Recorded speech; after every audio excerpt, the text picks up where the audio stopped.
Very good afternoon to all of you, ladies and gentlemen. Welcome to the 7th edition of Contact.ed, a knowledge series by Z5, brought to you by etbrandequity.com. In this 7th session, we are going to focus on the elements that contribute to impactful online customer experiences. Who better to tell us about this than Rajneel Kumar, the business head expansion project and head of products at Z5 India. A short synopsis on what we're going to talk about today. In the age of cutthroat competition in the online entertainment sector, delivering outstanding customer experience is the key to success.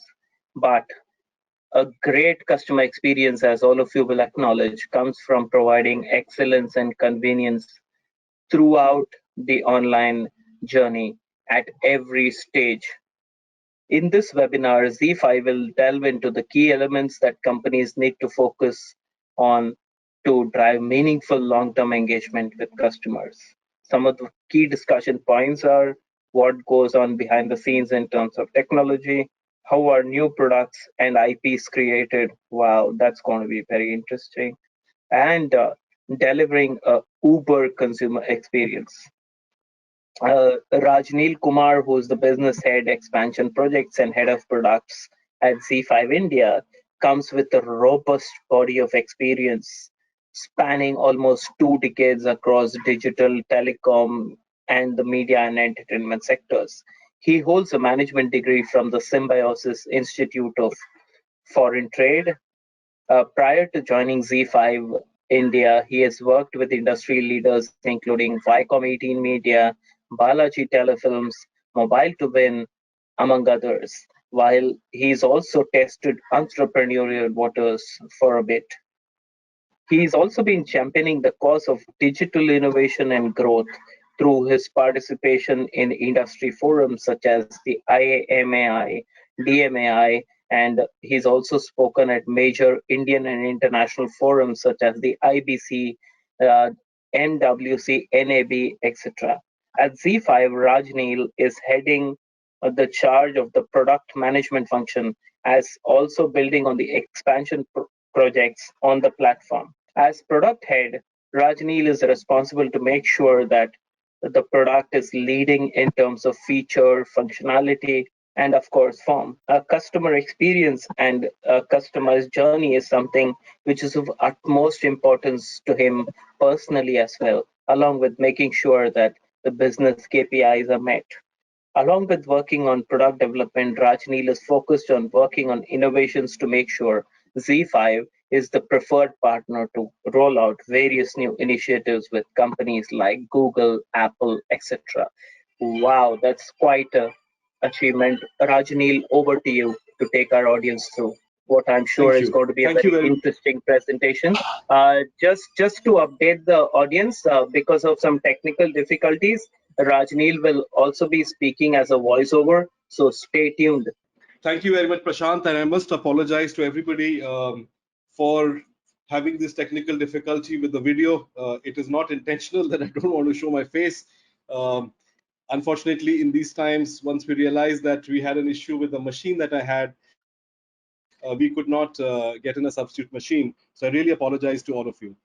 So great, this is a topic which is very, very close to me, and I would love to share my views on what we are doing, as well as some of the key areas that we are focused on. As we go along, I would hope that you make some notes of some questions, which I would love to answer in the end in as an overall industry or anything specific to what we are doing. The brief agenda that I wanted to cover for the benefit of the audience here is how do we understand a user, what the vision for us really is, how are we looking at creating a super app in these times, what do we use as some of the key building blocks of it, which is technology, performance optimization, and video engineering, the living room experience, and how we are really building for the next 100 million users and beyond. And that's really the agenda to set a context of what I would be speaking about. Understanding the consumer, there are two sets of personas that we focus on. And let us first see what, this is very intuitive to all of us, but I would just put it in perspective. Most of the average users are listening to about between 30 to 45 minutes of listening to songs, spending over an hour watching television or other video content, and gaming typically 30 to 40 minutes. This, of course, this is a median. There are people who are under indexed on this, and then there are the people who are over indexed on this. But this is a good median that we have seen with our experience. When we look at the personas of the user, the youth is wanting to watch edgy content not really available on other platforms. They want to be able to create and share. They want to be able to play casual games and desire a absolutely super world-class experience. And that's a very important point, because they are not going to forgive you either if you came late into the market, or if you have some challenges of your own. They are not going to forgive you for that. They just want a super experience as they're used to. When it comes to the family, at any point of time, the mom wants to catch up with TV, dad wants to watch news, needs to have and there is a need to have educational and entertainment content for the kids, and needs to have different profile when accessing, so that the child safety norms as well as content what one is watching does not flow into the other. So essentially, where we have started from on our journey has been to have a vision on round the clock entertainment. During different times, users have different entertainment needs, and what we are on a mission for is to satisfy all of them. When we look at how the mornings begin, it is either a mix of, and if you relate it back to the persona, it's either a mix of music videos, devotional songs, or morning fitness. As the day progresses, there are videos that people create, usually on UGC platforms, or consume or comment and go for and share it. And then for one set of the persona, for the catch up that they had missed the last day, the TV series they had missed the last day, they want to come back and watch it. And then during the afternoon, again, you can relate it to one persona. People are wanting to see cookery and lifestyle shows because it immediately relates to their life. There's another persona when you are looking at the time for post 4 p.m. That's the time for casual gaming, because if it's students or young professionals, or basically students, they are done with their studies or attending colleges, and then they can go on to gaming. And then post evening, again, there is a mix of three things that are really happening pretty much almost simultaneously till 11 p.m., which is again watching short form video content or creating it, watching movies, and then the late nights are usually for just a lot of content catching up on things that might be of interest. So our vision really is to be able to create a one-stop destination on a super app which caters across the kids segments, the hyper shops, user-generated content, news, games, education, food and lifestyle, built of course on a very robust backbone of our entire premium content from the broadcast, as well as from our originals that we create. Being a super app means that we have to invest a lot in technology. And for doing that, we need to be available across a lot of wide range of platforms. And these platforms really go from the feature phone of KaiOS by Geo, going up to the latest 4K television sets that exist in people's households. It also has to optimize for not only the applications, but also for the progressive web, and being able to cater to low memory devices and low network, in fact, across a large parts of the country to be able to do this. What we have been doing is being able to work with a lot of the technology companies globally to partner with them. And this is not only the likes of Google, Amazon, or Microsoft, etc., but also with a lot of technology startups from across the country, technology startups or leading companies from across the country, across the world, which we work with. So how does technology make everything cool? Or rather, the question is, what makes an experience on a platform like this cool? It is about being able to have advanced AI ML capabilities, being able to use the capabilities in ways which are more contextual for the users, and being able to keep them engaged on the platform. One of the key areas that we have focused on is being able to use all of the learning that we get from the user behavior, whether it is the geography, whether it is the type of handset, whether he's a first time user or a repeat user, to being able to create a very personalized experience, and in fact a hyper personalized experience on the platform. And with the AI and ML, we are constantly training our engines to be able to create a very seamless discovery of relevant content. Putting this again in context, I spoke about maybe 7 or 8 different types of content that we are, that we at any point of time have on our platform, and multiply that with at least 13 different languages that we cater to in India.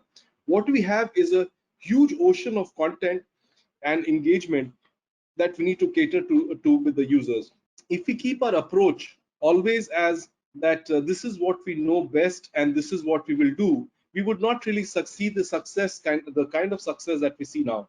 And that success is built on being able to constantly be learn with the machine about how the user down to one user is engaging, and being able to train back and go back and make it better. One of the other interesting technologies that we have invested in is that imagine you are on a mobile application and you are browsing through the mobile, and I'm sure all of you are OTT consumers.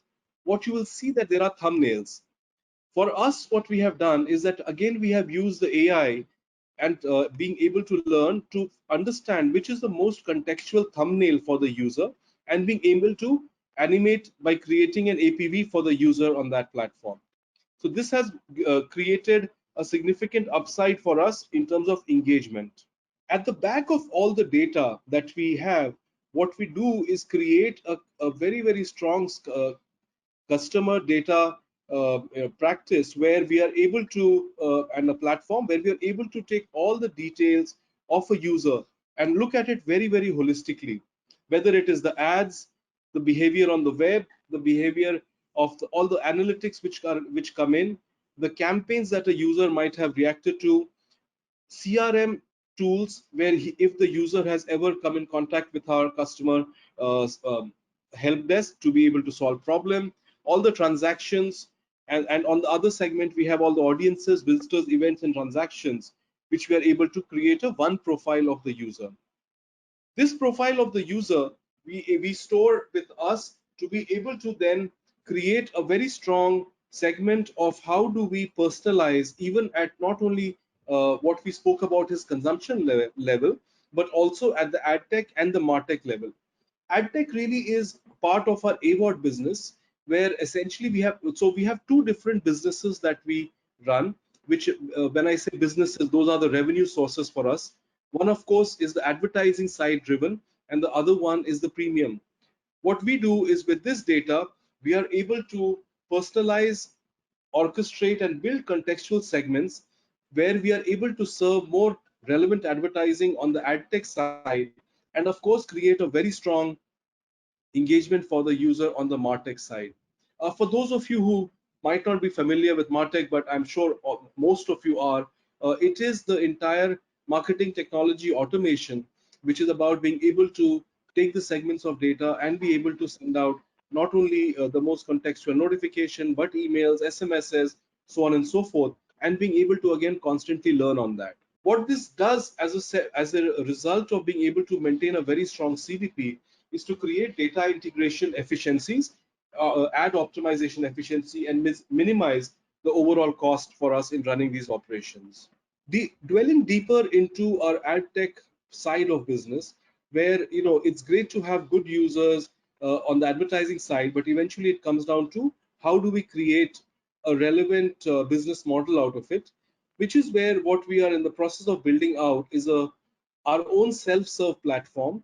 A self-serve platform is where advertisers, agencies, or individuals can come in and set up their entire campaign by themselves, and that campaign they can set up on the basis of geography, demography, technography, psychography, apography, and many other attributes. This is a fantastic tool for media planners and campaign builders, and it gives them the power to be able to control the kind of spends and see the effectiveness of the reach that they are driving. So this is a very large part of our strategy to be able to build this out. On the back of the self-serve platform, it goes into being able to create innovative ad formats on our platform, which goes beyond just pre-rolls and mid-rolls, to be able to create more useful ad units across the entire journey of the user. And then, of course, what we do is build a very strong optimization layer to be able to achieve the advertiser's goal.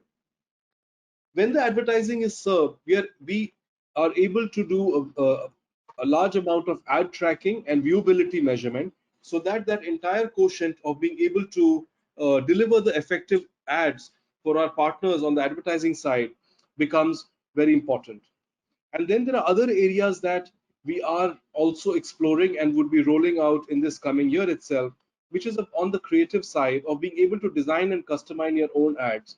So if you look at the headline, when we are catering to advertisers, agencies, and individuals, on the individual side, you could actually have a brand of your own anywhere in the country, and you could come onto the platform and be able to create your own ads and then pay for being able to serve it. Once this is rolled out, not only will it cater to the advertising agencies, etc., who have a relationship with us directly, as we go into the individuals and small businesses, they would actually be just able to use a credit card to roll everything out. Another important part of the optimization or the entire ad suite that we are building out is on how do you serve the most relevant ads to the most relevant individuals or people coming on. And that's where our optimization engine comes in, where we are focused on machine learning to be able to to first understand what are the campaigns that exist on our platform, and with with those campaigns be able to deliver the most relevant advertising to the user. What it does is that it creates an uplift for the advertisers and helps them better perform on metrics such as CTR, VTR, and CVR. Moving on to some of the optimizations that we are working on, and for those who are technically inclined, I can speak a bit about the bitrates. But overall, what we have focused on is being able to serve video better. At the core of what we do, if you see, is the content and the video delivery that we need to ensure to get a high, to get a good experience at the user level. And again, let me remind you, when we say at the user level, we are going from the KaiOS to connected devices, which is on television. So how do you serve the right kind of video? And that is something that we have been always focused on. And what we have now currently is that, and this is possibly something which happened, although we had been constantly optimizing the bit rates that we serve to the user, we have been able to bring our entire bitrate ladder down to go from a maximum of 2.7 Mbps across various platforms to 2 Mbps on the platform. This does two things. One is it makes the streaming experience of the user better, and on the other side, it is able to drive efficiency of cost, because again, for video is bandwidth and nothing but bandwidth that you need to deliver. The more you're able to optimize on this, the better it becomes in being able to save both on the CDN as well as the delivery cost. As a part of our entire video engineering effort, we also took some initiatives to bring efficiency of moving from one player to another, to be able to get a better performance there. Also re-architected our architecture to get better player performance again, and including some of the superior content experiences like 5.0, 5.1, Dolby audio, etc. Another part that has always been a concern for every content creator has been about DRM and security, and that's what we also take very seriously across all our the entire platform. So you have the audiences which you're getting in. You have an advertising business that I spoke about, which is for being able to monetize in the best way possible. But what makes it really tick under the hood is to be able to see that your uptimes are as robust as possible. And we really strive for a 99.9% SLA to have our systems up and running. For that, we rely on a couple of external tools as well as some tools that we have created. Some of them written here are Sumologic, Instana, and Pingdom, which helps us create a good or real-time alerts mechanism if anything fails out. So what we look at is the application performance, the digital experience, and the analytics, or the digital analytics part of it.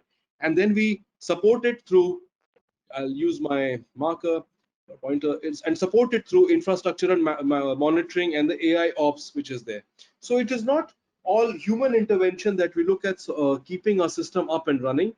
We use a lot of AI automated tools to be able to create the right kind of escalations at the time, to be able to have it supported on the to have it fixed on the platform if something does come up. This is looking at the Sumologic service monitor, and I just wanted to show that at any point of time, what we are looking at are heat maps of the users and the number of users over over the geographies that we control. Once you drill down into any geography, it then gives you a further drill down of where it is. So if you see there is a red section here and something is going wrong, you would be actually able to go down to the IP, almost the IP level, where you're able to understand what are the problems and resolve it. Also, the traffic distribution, which we constantly monitor, and this is the typical period that you would see when the lull comes, and then the consumption again picks up. And the response rates is also what Sumologic monitors, to see that once somebody has asked for a piece of content or requested for something, how is it being sent back. Also on the technology side, what we do is that, as you all might be aware, all the uh, things on the applications are served by APIs that are there. We use various tools to do critical API monitoring, so that at any point of time we have the uptime which is maintained across anything, and once you see any incident where something goes down, you're able to quickly fix it. All the content is hosted on a CMS, and that also requires a very strong monitoring at any point of time. And that is where the solar queues, cloudinary queues, and the CMS queues are all monitored to be able to. So these really are some of the examples. And what I'm trying to arrive at is that when you have, a large number of users who like coming on the platform or have paid for the platform that is a choice of preference for them, you need to not only look at how to give them a good experience on the front end, but be able to give a very seamless experience. And that can only be done if you deep dive into the technology side, to constantly keep fixing what might be broken, or be able to improve on what is working. And this is the application performance which I was speaking about, which again is a part of being able to understand, if I am looking at my recommendations, if I'm looking at the players, etc., how are they performing at any point of time, to be able to get in the experience. Moving on to one of the topics where we are very, very focused on, is about being able to create a really amazing living room experience. Because for the kind of content that we create and have on our platform, that is something which a lot of our users are used to using on a every single day. Some interesting statistics of our looking at the living room experience is that the duration of what viewers consume on mobile is about 3x, sorry, other way around. What the users consume on television on a daily basis is 3x of what they would consume on a mobile. When it comes to the television, also it becomes part of a shared household, and that is where there is an expectation of a premium experience for all of the users in the family. And building along with that is a multi-platform strategy that we have, that you are able to watch the content from any platform and pick it up from another platform. And this multi-platform does not extend only to regular smartphones, but even extends to the low-end devices with limited memory. So some of the numbers that we have seen is that the living room engagement has gone up 40% during lockdown. The subscriptions bought on television pre-COVID to post-COVID has gone up 40%, and the weekend traffic contribute by 45% increasing, contributing to 92% growth in the average video views consumed over the weekend. So what the clear trend that we have seen is that because we have been constantly focused on being able to create a good living room experience, we are able to see this upsurge in the content consumption which is now happening. The key focus areas for us in the living room is by not only being able to build for the latest smart televisions which exist, but also being able to go back and support the devices which have been existing from as late as 2015. And there are various other partners of all what we support. But I would just like to highlight one key or some key problems that exist when you try and go and do backward compatibility. Those really are about DRM and DRM support, because DRM has evolved significantly over the last 5 years. That is one. Second, it is about the devices themselves. I mean, all of us have experienced how our mobile phones have gone, over the last 6 or 7 years, from being um, not the really smartest of phones to now some of the mobile phones being having more computing and processing power than most desktops.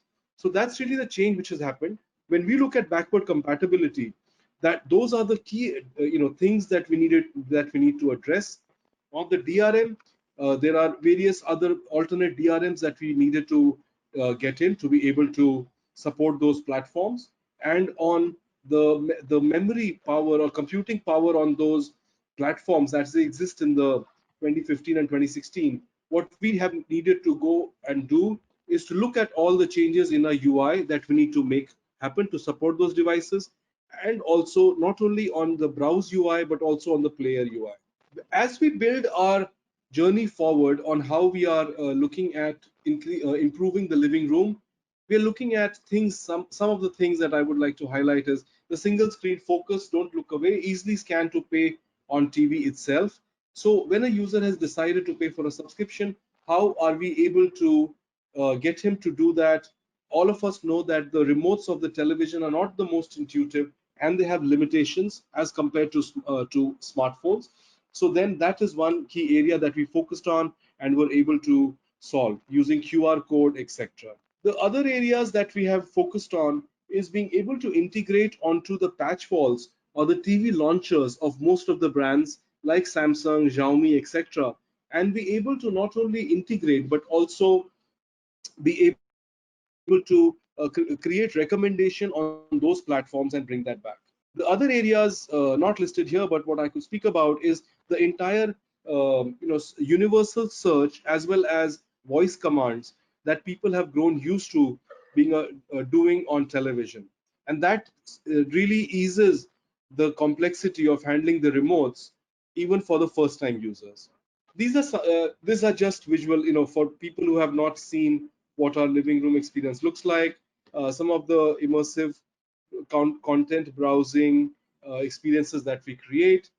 These are areas where the trailers autoplay so that the users are able to look at the preview without even having to do anything on the remote. Once a user is on the player, it's the best place for us to be able to recommend other content which can be done.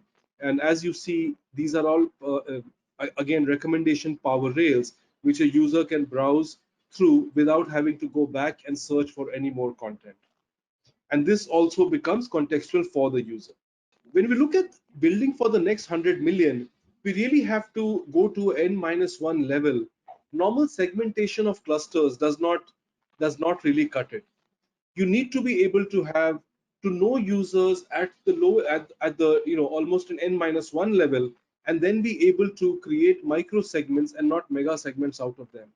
Currently, as we stand, we have over 1200 micro segments. So yes, here essentially what we are speaking about is that um, you know what we do as an ability to build out for our customers is not really only create segments of large proportions, but also create very small niche micro segments. And what we're talking about is creating essentially over 1200 micro segments. By using and this micro segments, we're able to create predictive models of the audiences and how we are able to not only do that, but be able to predict their behavior and convert them from viewers to subscribers. And really using all this data of building for the next 100 million is about being able to create a segment of one. And that is what we have been focused on. And all the communication from here comes at a personalized one-on-one level to the user. And this really was the last slide where essentially what the point I was trying to highlight on is that you can bring users on the platform, you can create a great experience for the users, but eventually you will have to be able to resolve issues. And when you talk about resolving issues, what we have ourselves done is move away from a base of being able to do manual manual resolution of problems to be able to do to be able to automate everything. What the three big things that we have focused on is first being able to create a guided help center on the platform, where when a user comes in, they don't need to really do anything other than go to a help center and be able to see the solutions to the problems that might exist and be able to resolve it by themselves. If it does not get resolved by that, we then hand it off to a chatbot where we are again automating it and then are able to solve the issue. And at the very last, we then transfer them to they can contact an agent and get a resolution. What all of this means is that we have been able to reduce our first contact from 30% to 70%, increase from 30% to 70%, which means that essentially by first contact we resolve 70% of all user queries, and this has resulted in a resolution of decrease in resolution time by 60%. This means a couple of things. First, the users are happier because you're able to solve their problems sooner. And on the other side, you are able to optimize on cost, because more contact means being able that you have to pay more to support it. So that really, Prashant, brings me to the end of my presentation, which has been full of technical glitches today, right from video down to losing me on audio. But I'm happy to answer any questions. And I really apologize to everybody for this problem. No, Rajneel, all's well that ends well. We have had some fantastic takeaways, I must tell you, and I'm sure the audience agrees with me. To start off with, there is a very kind of simple but a question where I'm sure, but you can add a lot of insight. It says, can you please explain the uh, personalized experience that you provide through an example? Sure, absolutely. I would love to. What we do on the personalized, so if the question being asked is by somebody who uses the OTT platform, they would know that when you come onto the platform, there are regular tabs which says maybe each of the tabs like home, shows, movies, stories, etc. Should that be the same for everybody? That is one. Second is the home page, which is the place a user usually lands. Should that be the same for everybody, or should that be personalized for every user coming in? So those are two simple examples that I could take, where we are on a journey of being able to create absolutely personalized experiences for the users, Prashant. Personalization of tabs on top, as well as the whole page being personalized for every single user, that is the journey that we are on. We launched very recently our completely revamped mobile application on the Android platform, coming on the iOS soon, and that really sets us up on our journey to be able to completely hyper personalize for each individual user. Brilliant. So the next question is kind of linked, but it asks you, why should a super app have elements like food delivery, etc.? Why not just limit it to content, which is news and entertainment? Sure. So currently, we are not focused on getting out of the entertainment space. We have got into the education space with a partnership with a company called Eduora, which we're bringing onto the platform. But yes, we remain about content, whether video or gaming or educational. And another follow-up question is that have you stress tested this app, and do you offer any go live experiences, which I Yes. assume is from a user-generated content? Right. Yes. So so with and the source of this question seems somebody who's knowledgeable of it. Every single application that we launch in the market and every build we release is not only tested but is also stress tested, both at the front end side as well as on all our functioning backend APIs that support it. So yes, my answer would be yes. Okay, and Can you elaborate on the first contact resolution? How is it done? Could you take us through the whole flow, please? Is this question from another of our viewers? Sure, sure. So let's focus on, say, one situation or one problem which a user is facing, and this problem could be, say, my I paid for my subscription, but my pack is not active. That's a problem that someone could have. At that point of time, what we do essentially is, you can, when you have a problem, the normal way would be to send an email, or yeah, I mean, it would be contacting us through an email, or for a lot of disgruntled users, maybe going on the app store and leaving reviews or social media, and that would lead to a lot of fallout, both from an experience perspective as a resolution. What we are able to do now is that through the help center, the user can go there, see the kind of steps, and then would have steps built in right there to be able to resolve the issue by raising the right ticket within that platform, which brings it to the agent within all subscription related issues. The latest that it gets picked up in the queue is 15 minutes, in which the agent is able to identify the problem, has all the information and data available with him, and is able to solve that issue for right then and there. So that's the really how one example of first resolution would be.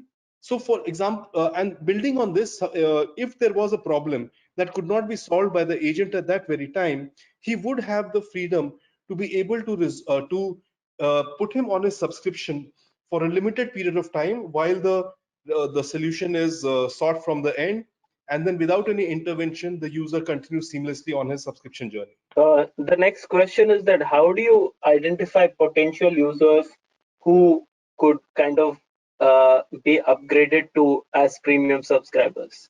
Sure. There are various layers to it, but let me attempt to explain a couple of them. First is, we are about a little over 2 years in the market, so we have a fair idea about our user cohorts. So it's a mixture of user cohorts and taste clusters that we look at.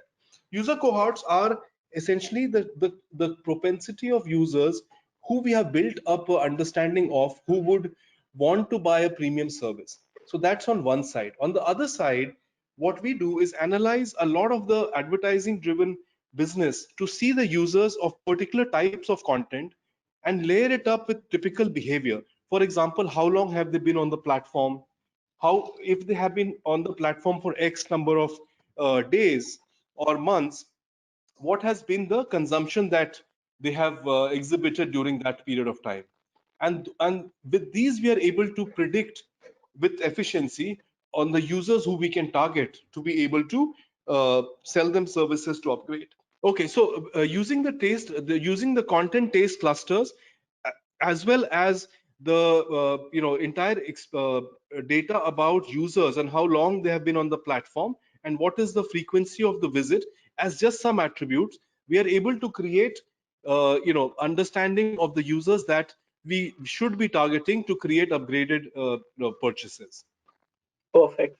Okay, the next question is that, looking at the various collaborations of OTT platforms and distributors like Binge and Geo Extreme and so on, do you think that the super aggregator is the way forward? So that's an open question out there for a while, and I have been personally seeing this question minimum for the last 3 years that these questions have been coming. Okay. And there is no right or wrong answer. I cannot speak on behalf of others, but what I know is that at the end of the day, content creators and providers need to be paid, and that's the reason why they are in business. So there has to be a very sharp business model for them. It cannot be that you become a part of a larger bouquet and then lose out on the revenue that you would have made otherwise, because what it leads to is a downward spiral, and at which point of time content creators would stop investing the kind of money they need to do to create good content. On the other side, what I do know is that if you look at living rooms and the television experiences there, people want easy discovery. So super aggregators could possibly aid discovery, And this could be platforms like an Android TV or iOS or Geo, etc. But then eventually, as far as monetization is concerned, it will be for the individual owners of content, which I think will continue for sure. Okay, last two questions. One is about the 1200 microsegments which you mentioned. Can you Mhm. elaborate a little more on these microsegments with examples is the question. Sure, sure, sure. Let me think of an example that will be easy to resonate with. If we look at a behavior which is driven around a particular um, type of content, let's say we take content in the action genre, which users are used to watching. Now, within this action genre, if I know users who watch the content at various day parts. So some user watches it in the morning, some user would watch it in the afternoon, and some user would able watch it consistently in the evening. And I do this for even say 100 users, and say 30, 30, and 40 fall in three different buckets. This 30 for me becomes a micro segment. So we went from a genre of content to a micro genre, which is horror, and then this can horror can also be, or sorry, crime I said, and this can also be drilled down, whether it is gangster crime, whether it is a thriller crime, so on and so forth. And then you take the user and take the consumption across day parts, and you're able to create a micro segment. What, and just so that I can also build on what it allows you to do. It allows you to essentially be able to target that user better on when is the right time to communicate with him, as one example. So that would be possibly a good example of how we create micro segments. And final question is which is the most effective element for an impactful online customer experience? Performance. At the end of it, you can have content, you can have all the technology. If you're not able to give him a super performance on the product, in my opinion at least, then you have failed on everything else. The performance is the number one on which users rate you. I think that's all from our end for today. Thank you very much. So, among the elements contributing to an impactful online customer experience, performance ranks right on top, right? On that note, thank you very much, Rajneel Kumar, for having taken out the time and putting out such a wonderful presentation. Thank you, members of the audience, for being patient and for also bearing with us. Thank you for bearing with us during these technical glitches. See you all soon. Stay tuned to etbrandequity.com for our next series of webinars.